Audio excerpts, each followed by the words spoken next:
Hello बच्चों, let's see this matching type question. हमें column one की एंट्रीज को कॉलम टू की एंट्रीज के साथ मैच करवाना है बच्चों। कॉलम फर्स्ट की पहली एंट्री, जो एंट्री ऑप्शन ए वाली है, वो दी हुई है फ्लेम कलरेशन।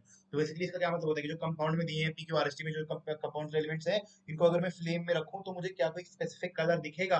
तो बच्चों पहला ऑप्शन दिया है बी ओ एच टू, उसमें कुछ नहीं दिखता है। जो आपका एल आई सी एल है ना, एल आई सी एल के अंदर आपका जो लिथियम है वो फ्लेम कलर शो करता है क्रिम्सन रेड कलर का। ठीक है बच्चों। और आपका आगे उसने दिया है BeCl2, वो भी शो नहीं करता। आगे दिया है कि AlOH3 does not give potassium.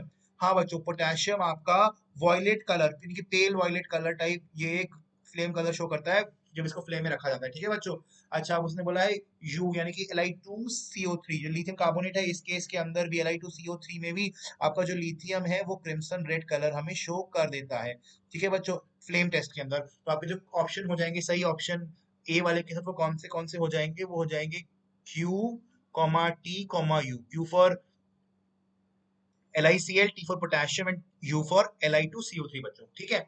अब आया ऑप्शन बी। ऑप्शन बी में वो बोलता है एम्फोटेरिक कैरेक्टर। एम्फोटेरिक कैरेक्टर का क्या मतलब होता है? एम्फोटेरिक कैरेक्टर का मतलब होता है कि जो that can behave as an acid as well as a base. ठीक है बच्चों। तो वो जो कंपाउंड बी है, ये बेरिलियम का हाइड्रोक्साइड, ये करता है, ये एम्फोटेरिक नेचर का होता है। और ये जब एसिड के साथ इसकी रिएक्शन कराई जाती है तो ये बेस की तरह काम करके हमें सॉल्ट बना देता है BeCl2 का, साथ में वाटर निकाल देता है। मगर यही BeOH2 जब मैं इसकी रिएक्शन किसी बेस के साथ करवाता हूँ, जैसे NaOH, तब ये एसिड की तरह काम करके मुझे Na2BeO2 की फॉर्मेशन करवा देता है, साथ में वाटर निकाल देता है। तो ये एज एन एसिड भी काम करता है और एज अ बेस भी काम कर रहा है ना।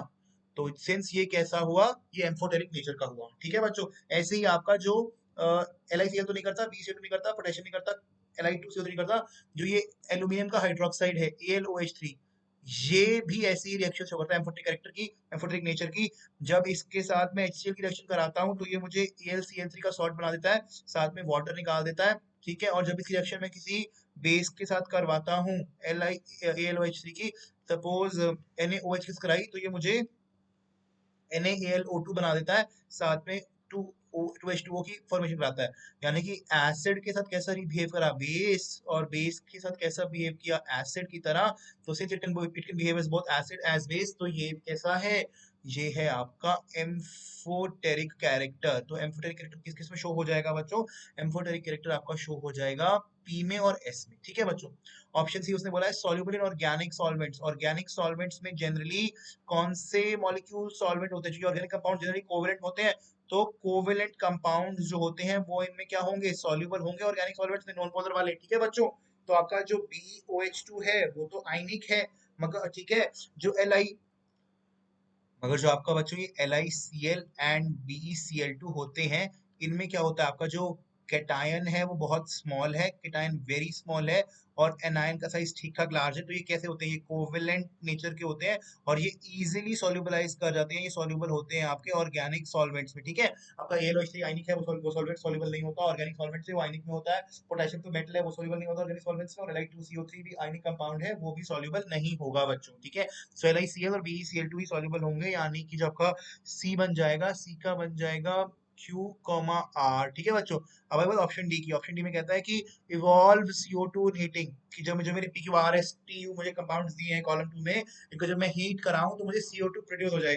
CO2 रिलीज कराने के लिए बच्चों एटलीस्ट कंपाउंड में कार्बन तो होना चाहिए। अब गौर से देखो, PQRST में कहीं पे कार्बन ही नहीं है, तो CO2 कहाँ से रिलीज होगी, है ना। जो आपका U कंपाउंड है उसके अंदर Li2CO3 के अंदर, इसके अंदर कार्बन है, और जब मैं इसको हीट कराऊंगा तो मुझे मिल जाएगा Li2O और CO2। CO2 मेरी इवेल्यूट मतलब इवॉल्व हो जाएगी, रिलीज हो जाएगी। तो ये ऑप्शन सही हो जाएगा। तो ऑप्शन डी का क्या होगा, यू बच्चों। अब आई ऑप्शन ई की बात। ऑप्शन ई में वो बोलता है super oxide, form super oxide heating with oxygen. यानी कि सपोज मेरा कोई भी कंपाउंड एक्स था और उसकी रिएक्शन अगर मैं ऑक्सीजन के साथ करा लूं, मुझे सुपर ऑक्साइड यानी कि XO2 मिले।